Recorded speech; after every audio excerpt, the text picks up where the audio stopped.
Hi, my name is Kevin Fernandez and welcome to my channel, Gamers Genie. Today we're going to do a companion video on the game Root. This is a companion video to my how to play video.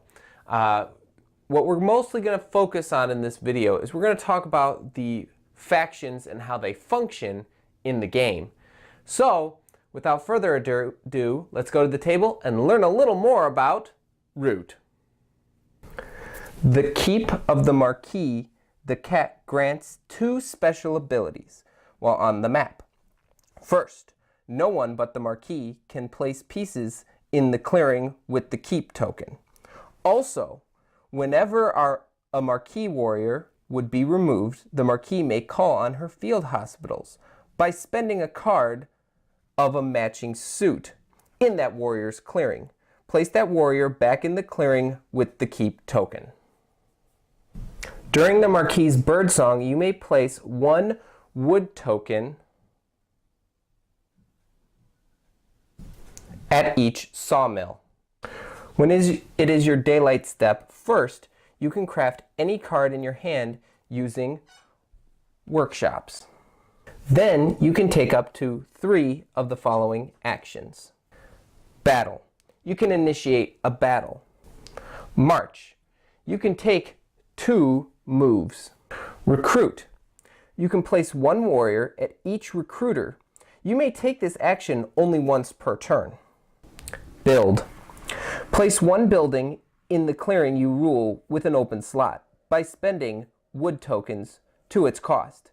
You may spend any wood on the map connected to this clearing by any number of clearings you rule.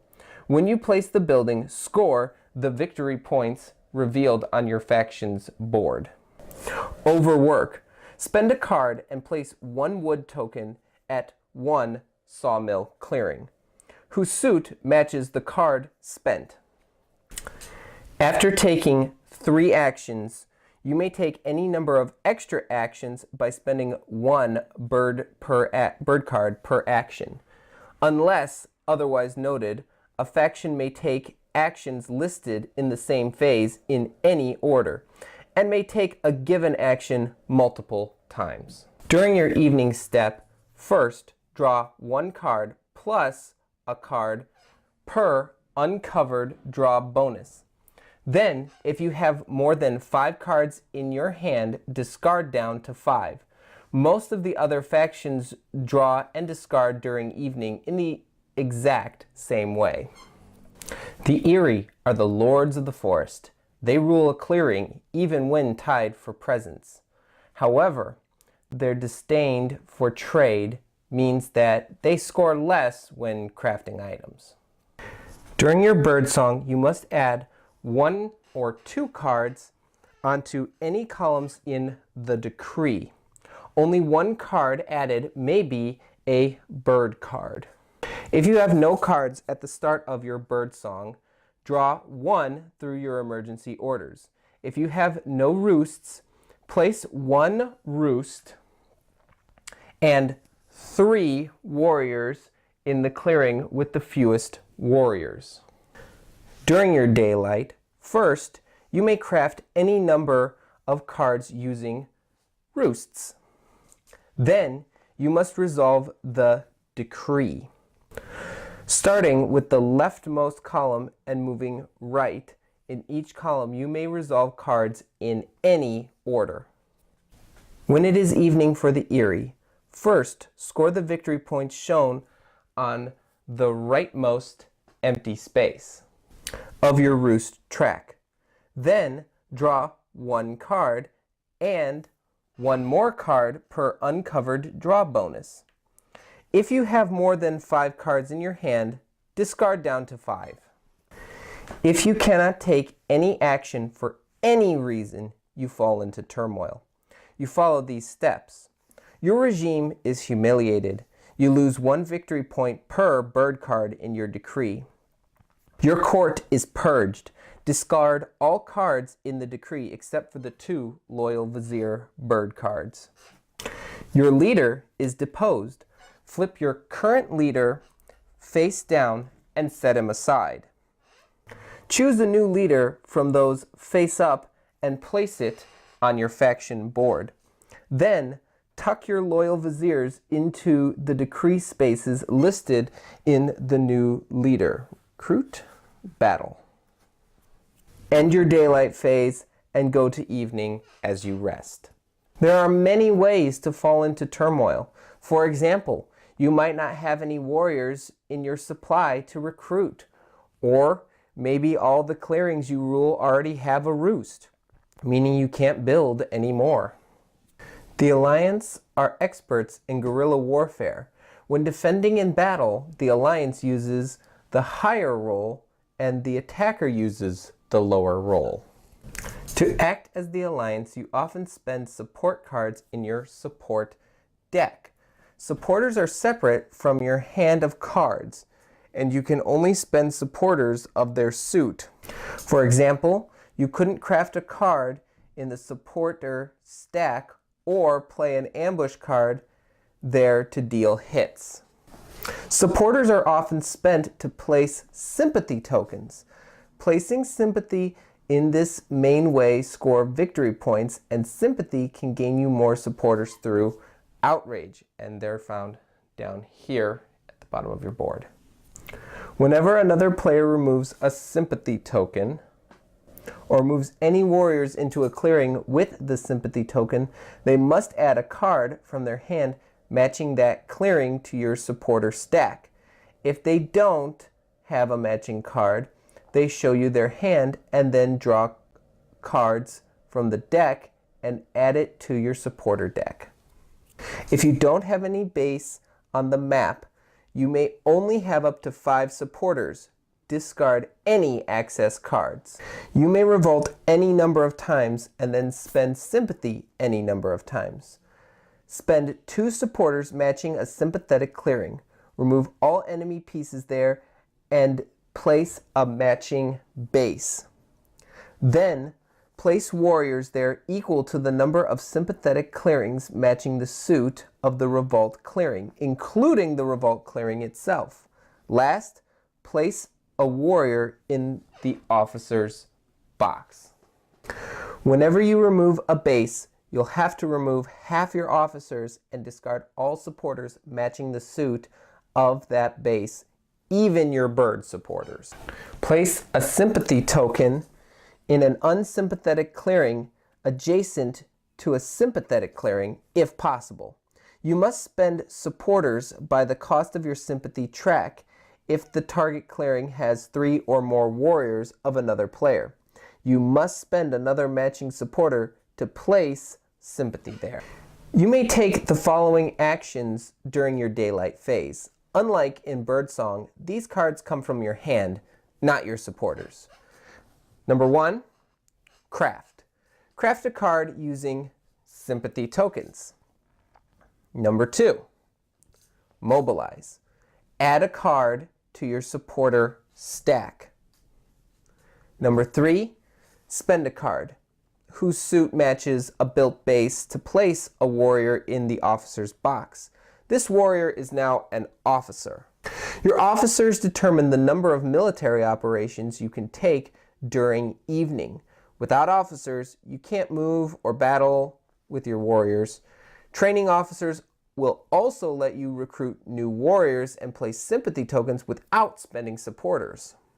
During your evening step with the Alliance, you may take these military operations up to your number of officers. Number 1, you move. Take 1 move. Number 2, you may battle. You just initiate a battle. Number 3, you recruit. Place a warrior in a clearing with a base. And number 4, organize. Remove 1 of your warriors from an unsympathetic clearing to place a sympathy token there. Score the revealed victory points. After you finish military operations, draw 1 card plus 1 per uncovered draw bonus. Then, if you have more than 5 cards in your hand, discard down to 5. Being a lone wanderer, the vagabond cannot rule a clearing or stop another player from ruling one. But he is nimble, so he can move regardless of who's ruling his clearing. the vagabond only has one piece, the vagabond pawn. This pawn can move and battle just like a warrior, but it's not a warrior.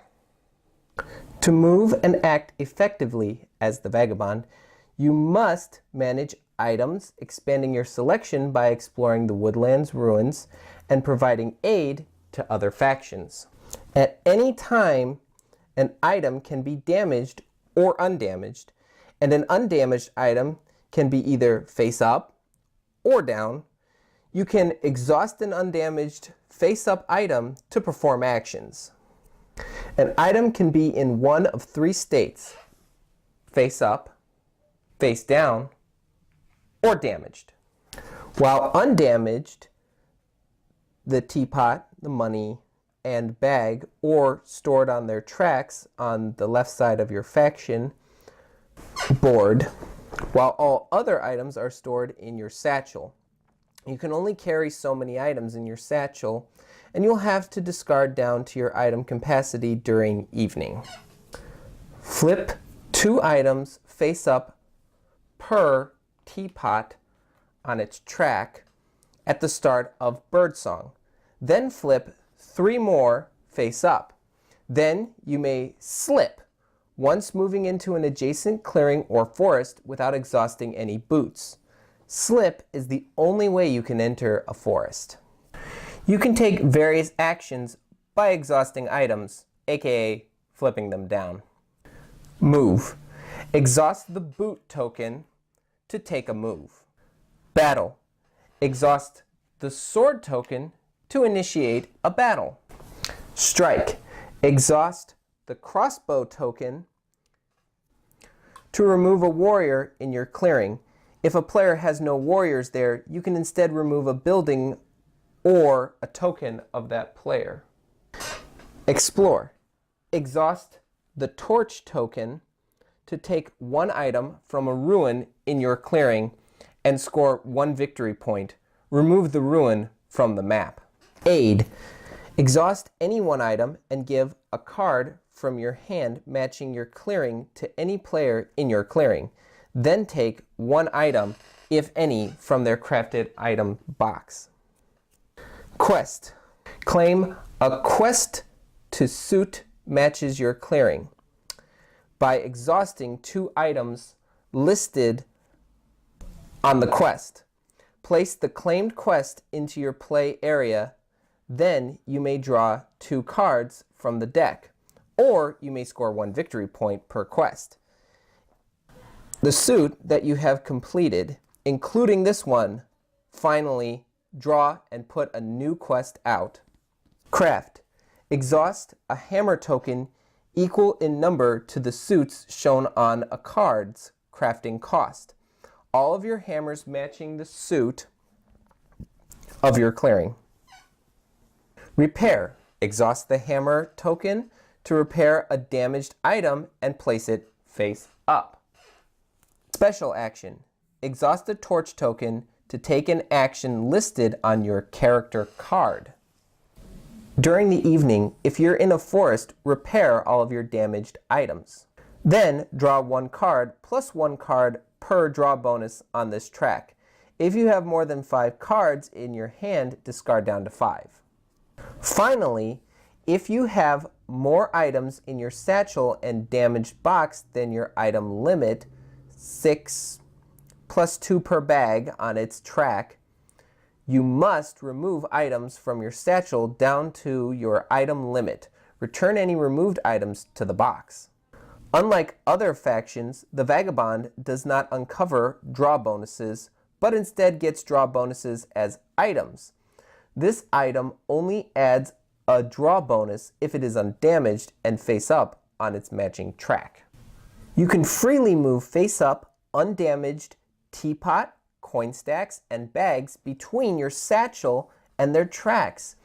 If you exhaust a teapot, coin stack, or bag, you must move it to your satchel.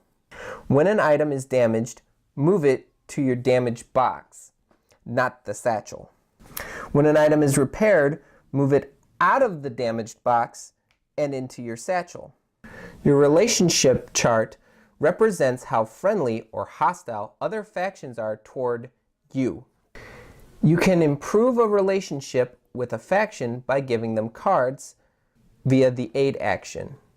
During the same turn, you must take the aid action the number of times shown between their current relationships face and the next one. When you improve a relationship, score the victory points listed on the new space.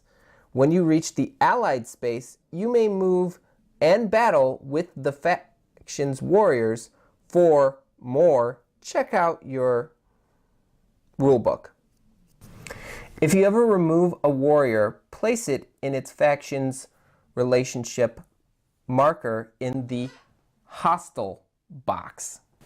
From now on, you score victory points each time you remove one of their pieces in battle, in addition to any points you score for removing buildings and tokens.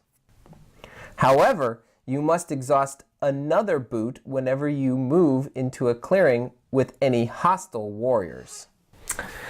And that concludes our companion video for Root. If you have any questions about the different factions, please put them in the comments below and I'll get to them as soon as possible. If you're new to the channel, please hit that subscribe button and hit that notification bell to know when we have a new video out. If you're a current subscriber to this channel and you really enjoy the content that we're making, please consider being a Patreon supporter. I'll leave a link to that in the description below. If you haven't done it yet, check out our How to Play video on Root. There's also going to be a link down in the description below for that as well. Also, like and share this video to spread the news about the channel. That's always free. Be on the lookout for our gameplay video on Root, but until then, thanks for the views.